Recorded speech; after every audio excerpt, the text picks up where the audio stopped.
Hi guys, this is Sam from Fluid Social and I'm joined today by Josie, or Tusk, from Tusk, projecttusk.com. Today I basically wanted to get Josie on to discuss a little bit about how he got into this game.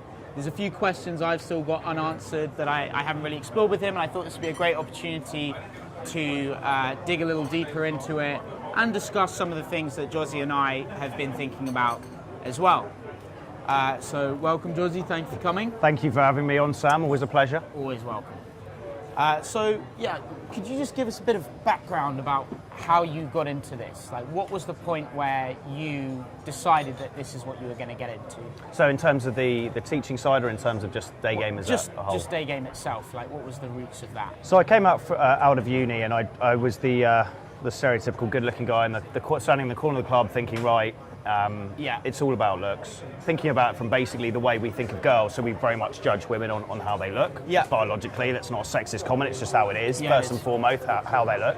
And I assumed that girls also saw guys like this. So I was like, oh, well, I've ticked off the good-looking guy card. Why aren't I getting laid? Obviously, good-looking girls stand around and do nothing, and that's what I did. And obviously, in hindsight, that wasn't going to work because girls will never approach a guy. They might give him signals. It's very rare. But they're not going to directly come up and start hitting on them. It's very unlikely, unless you're in one direction and you're called Harry Styles and you're performing at a gig. So I ended up seeing a now defunct company, a couple of guys on YouTube approaching, and I decided to take the plunge and go and live with them for a couple of days. They taught me it was basically okay to go out in the street and be sociable, and obviously growing up as a relatively shy, relatively introverted guy in the UK, where you're not encouraged to be particularly outgoing and you're not really told how to socialise in any format apart from go to the pub and get absolutely hammered before slobbering on to the opposite sex. It was an absolutely refreshing wake-up call for me, and I was addicted. For the first year I was out on the street, I was talking to probably 50 or so women a week. And I started getting results quite quickly. Initially I think I was just happy that I was getting with girls from the process of being able to go and speak to them and then go on dates. But after time, you get bored of wandering the same areas, and you get bored. You obviously want hotter girls. So I started traveling a bit with it, and during that time, I got requests to coach. So I worked for a company. I worked for Yad, a guy called Yad. Did a little bit of work for a guy called Steve Jabber, and then I'm still working, doing some work for Kezia Noble now. But at the same time, about 7 months ago, I thought I could bring a fresh, I guess, more honest, authentic take on proceedings to guys that want to learn this, by kind of giving a warts and all approach, is showing my rejections, not painting a rosy picture. You are going to have to go out there, you're going to have to really look yourself in the mirror and get better and increase your inherent value as a man, as well as obviously learning the basics to cold approach. Okay, so I just want to dig into something you brought up at the start. So when you saw those videos on YouTube, do you think it was just the fact that you were exposed to the content on YouTube that caused you to get into this, whereas 99% of other guys either don't know anything about it or they just don't take action on it? Why you specifically? Did you see those approaches on YouTube and think, well, this is something I'm going to get good at?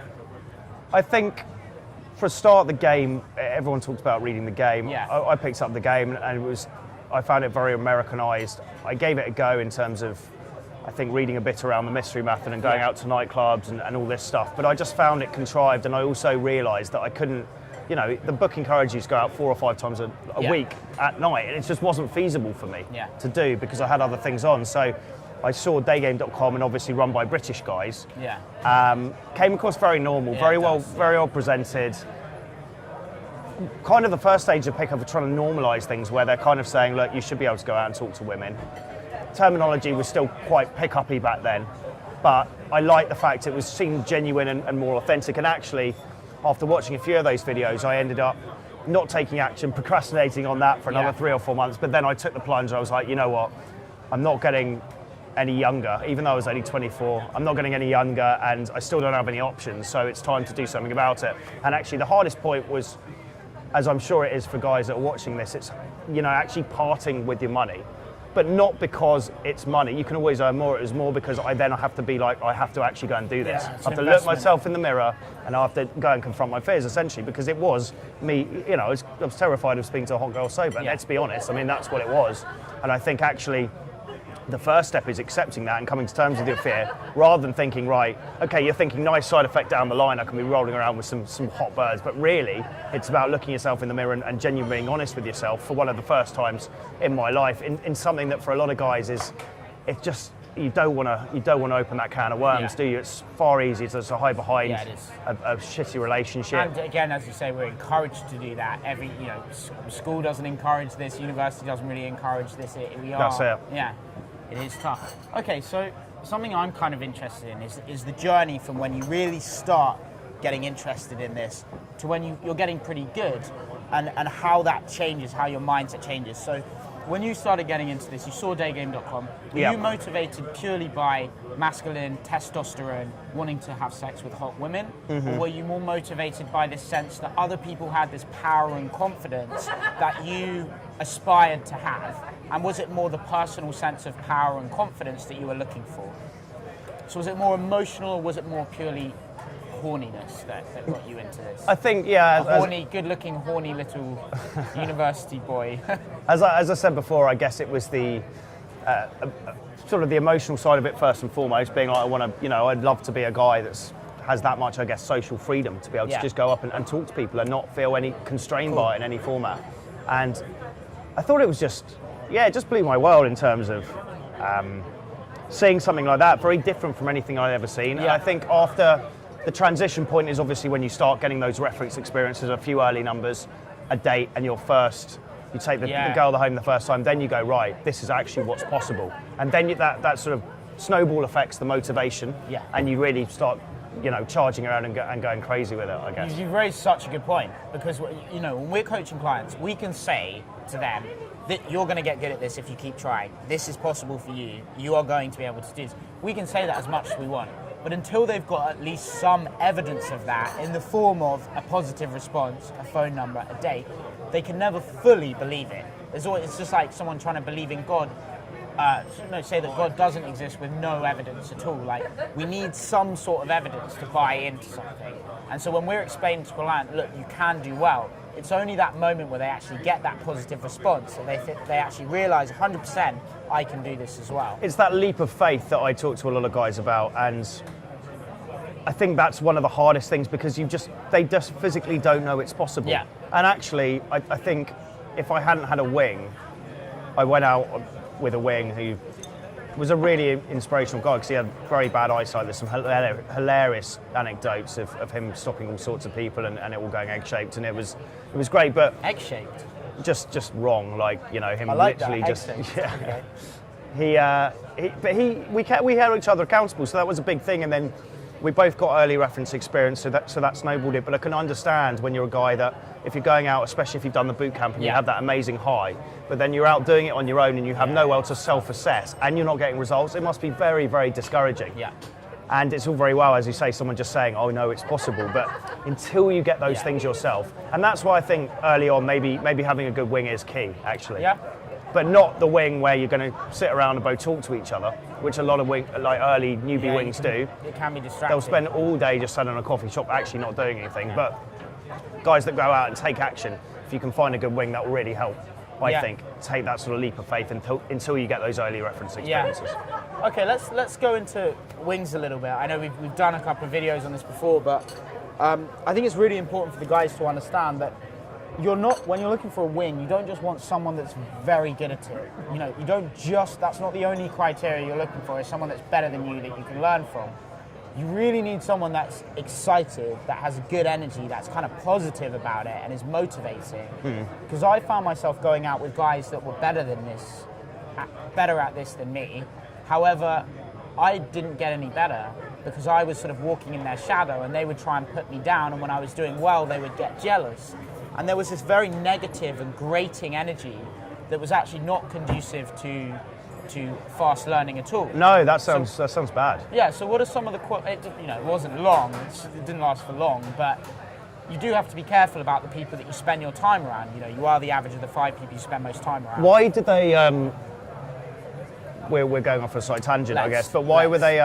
Why do you think they acted in the way they did? Because presumably, if you went out with them or chose to go out with them in the first place, you must have got on with them on some basic level. Yeah, I found them on, and I found some of these guys on like Facebook forum type thing. And don't get me wrong, there were some really good guys as well, but there was just a sense within some of the group dynamics that it was much more competitive in a negative way than in a positive way, where they would try and, someone might try and put you down if they felt like your approach was better. And it's not unusual. I have a lot of students that say that this is what they're experiencing as well. So I guess partly they, if they feel like they are in the position of power, they're better than you, and they see you overtaking them, it's worrying when there's the whole mentor-student relationship and the student starts to overtake the mentor. Yeah, sure. It triggers a lot of insecurity. So what would you say are some qualities of a wing that you'd want to spend your time around and go out with? I think, as you say, someone that's going to encourage you. And I think actually it's more of there's absolutely no point, as you say, going out with a wing that's going to be very negative. It's just completely pointless. It's going to drag you down.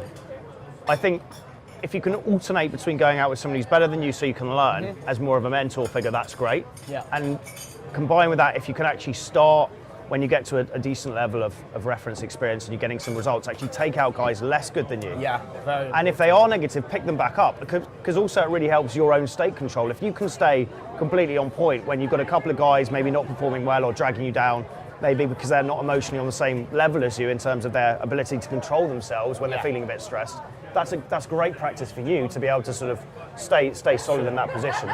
I think the massive mistake people make as well in life, not just in game, is comparing themselves to other people. The way I figure it out, or the way I try and go about myself, is kind of the Japanese, it's called Kaizen. So you're getting 1% better every day at something.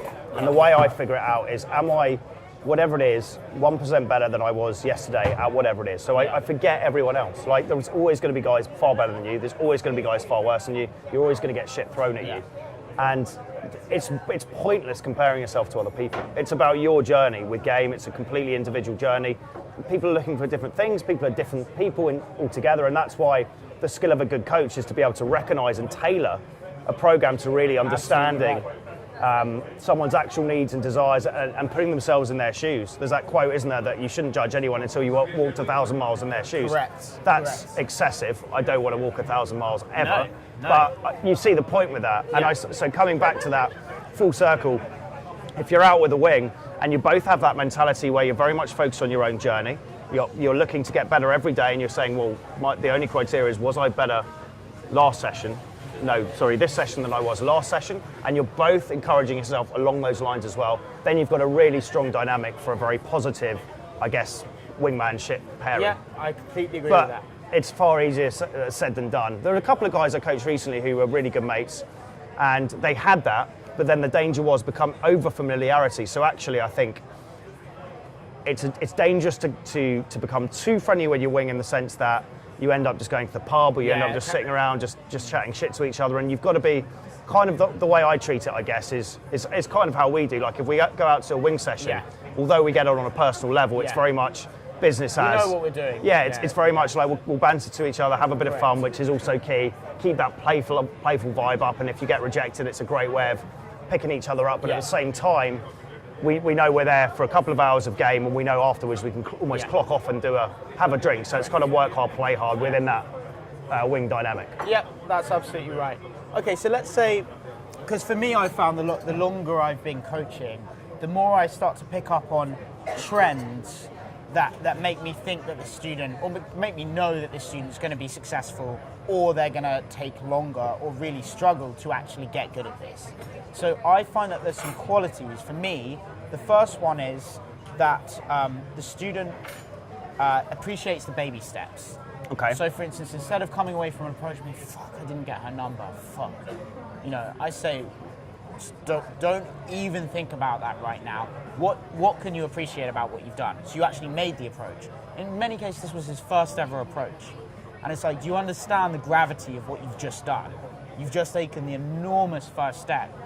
in this journey, you need to pat yourself on the back. Yeah, absolutely. You need to really respect yourself for the difficult decisions that you're making. So appreciating the baby steps, like patting yourself on the back. Second one, understanding the principles behind the information we give.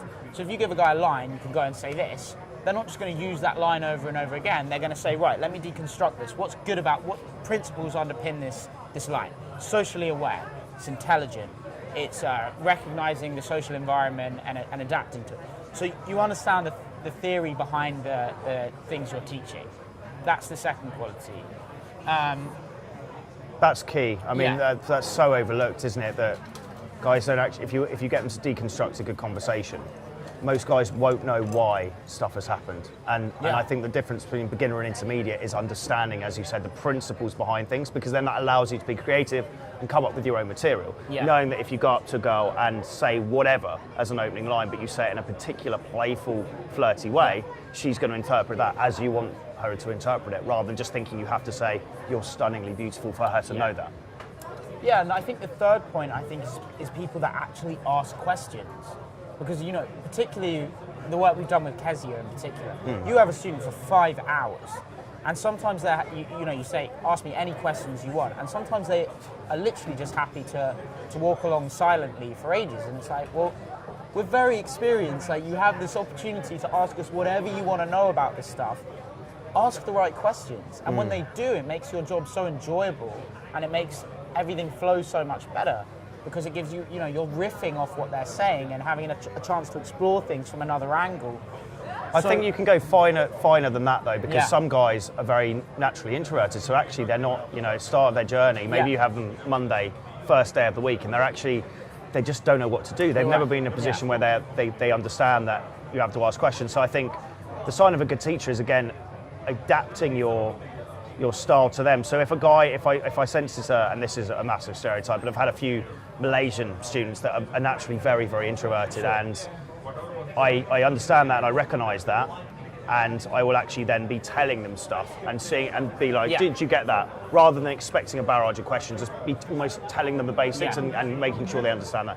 So I think it's important to understand, adapt to people's personalities and the learning style. Like I've increasingly got guys to do like a learning styles, a 16 personality test online, which is free, and a learning styles test, because some people learn from doing, some people are more theoretical. So actually, as much as we preach as a blanket thing, don't take action, you should be taking action the whole time. Sometimes guys actually do, if you map them out the theory, they absorb it actually quite quickly visually. So I think, understanding their learning style, understanding their personality is key as well. And if you can do that, then, and regardless of, whether it's me and Sam coaching you, if you can just do that as a guy who wants to learn game, it's going to absolutely expedite your process of learning this stuff if you understand your own learning style. If I ask 99% of guys how they best learn, whether it's visual, whether it's theoretical, whatever, they don't know. So go online and do that.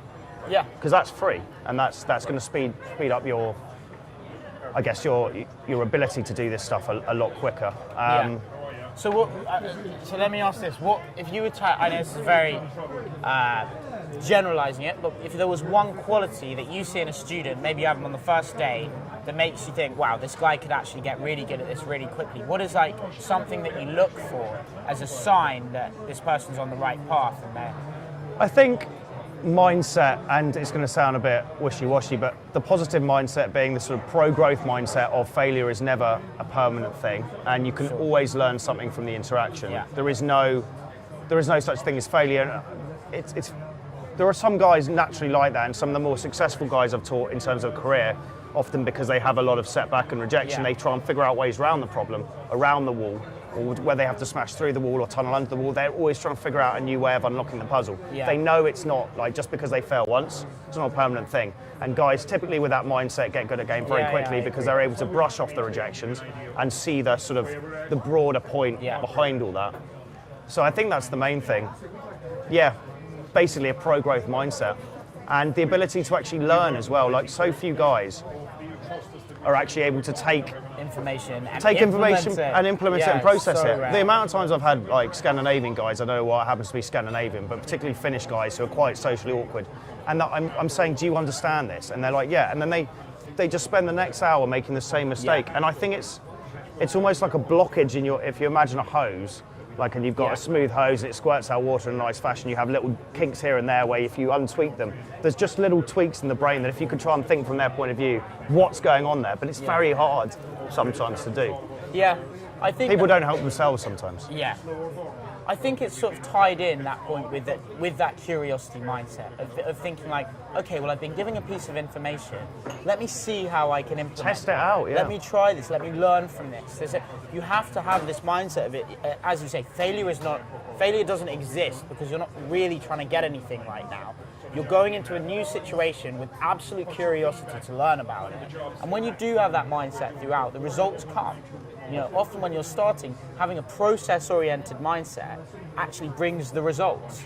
If you're too results-oriented at the start, you just get frustrated that you're not pulling on your first day. Absolutely. And that sends you into a downward spiral. So. It's that willingness to experiment. It's realising that life is an experiment. I mean, it doesn't really mean anything. I'm not to devalue it. And Dan's smiling away now because I'm going all wishy-washy. But yeah, life is an experiment. I mean, if I said to you, you cannot fail, because you actually can't. It's that ability to just put yourself on the line and have fun with it and not be disheartened. And one of the best quotes I've heard recently from a guy called Quincy Jones, who I think it was a music producer, was something I now tell students when they go out for the first session, which is, his quote was, "Not one drop of my self-worth is based on your acceptance of me." And that it's a great way if you apply that to being out on the street, and the fact that you know you're going to get some negative reactions from girls, you're also going to get some positive ones. But actually, your self-worth should not be determined by that. It's entirely disassociated from the external validation. Because often, when we base our own happiness around external factors we can't control, we're setting ourselves up for disaster. And that's why I say, as a mind guy, Alex would have talked about, because he's big on stoicism, but within that control grid of what can you control, your own thoughts and your behaviours. So when you go out on the street, work to the best of your ability. And that's the definition of success, not I got 10 phone numbers. Because if you're basing that as your criteria for success, you're going to be disappointed. Maybe some days you'll get it, but the other days you're going to be massively disappointed. It's going to bring you down. Yeah, cool.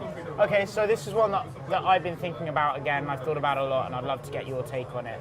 But I think, if I were to go back now 5 years to when this all began, when I started doing this, what would I do differently? What start would I give myself as opposed to the one I did, or would it be the same? And for me, just briefly, what I say to myself is that I would go out with no material, no theory, no videos, no knowledge at all, and just see what raw materials I've got to work with.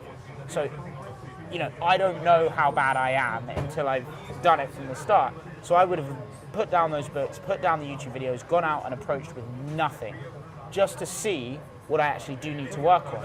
And if I go into an interaction, it's a beautiful girl and I get her number straight away, and I do it again and that happens again, then maybe I don't need the game. Maybe I don't need these YouTube videos. Maybe I don't need any of this stuff.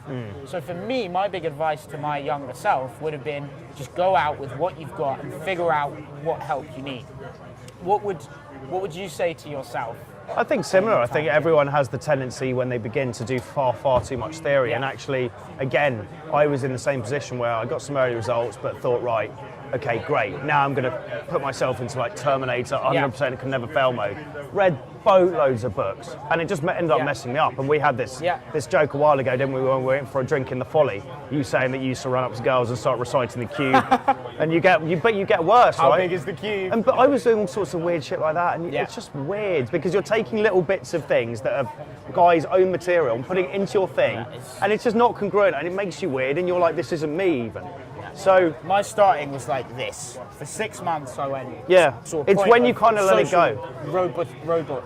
But this is the point you make, which is so key to guys out there, is understand the principles behind game. Read something like The Rational Male to give yourself a basis of intergender dynamics, and then understand principles. So being playful, moving close to a girl, stuff like that causes a girl to feel attraction.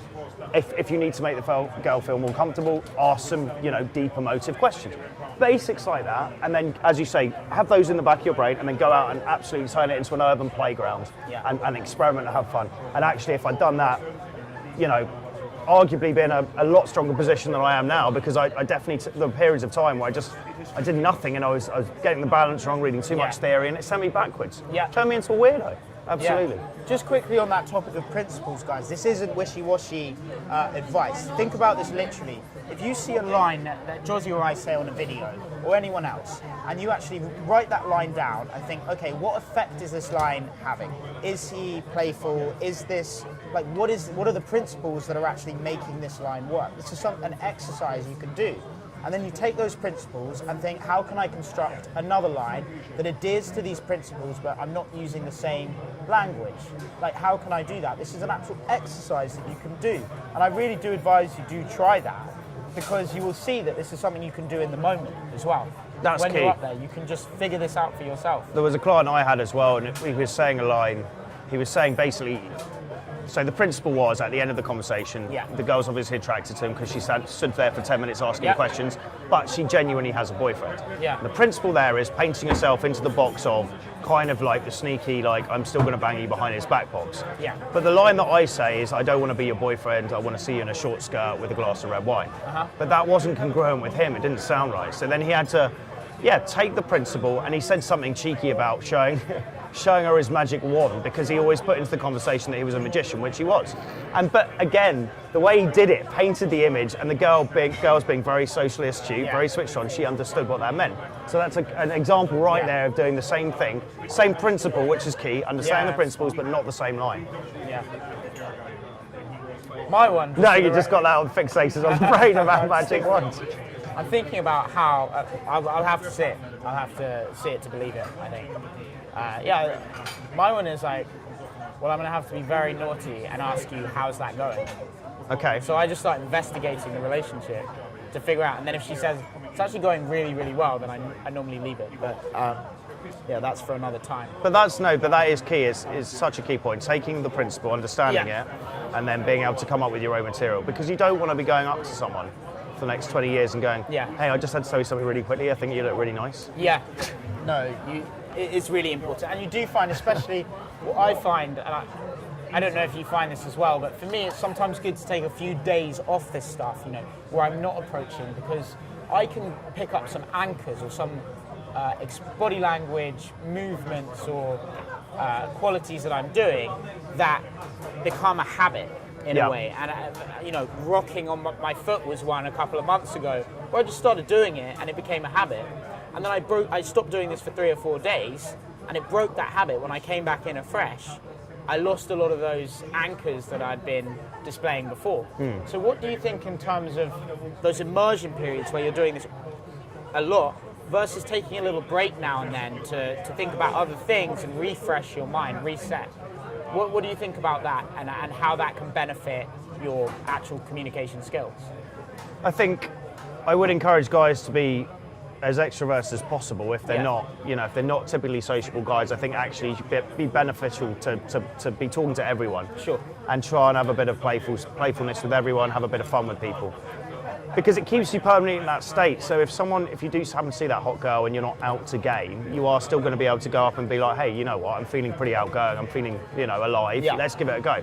But I do absolutely agree in the sense that, especially the period we're in now, where it's quite cold outside, it's shitty weather, for me it's very much a kind of semi-hibernation period where I do go out and I'll try and speak to maybe 10 or 20 girls a week as planned things, but I will be kind of hibernating because I know come summer, we're going to be charging around, the weather's going to be beautiful, you're on holiday, and there's so much, you have your mojo back, there's so much more motivation when you're in a new place, you're only there for 7 days, it's hot as fuck, stunning women. I mean, you're like a dog on heat then, and it can be hard to motivate yourself, and that's why one of the key things with all this stuff to do is keep pushing yourself and take on, whether it's a little trip abroad or whether it's saying, right, I'm only going to go and speak to girls, two pairings of 2 girls in coffee shops today, or mixing up the areas within London. You have to keep it fresh, because otherwise you're going to naturally feel like you're stagnating most of the time, and you're going to want to not do stuff more so than not. But in terms of the original question, is it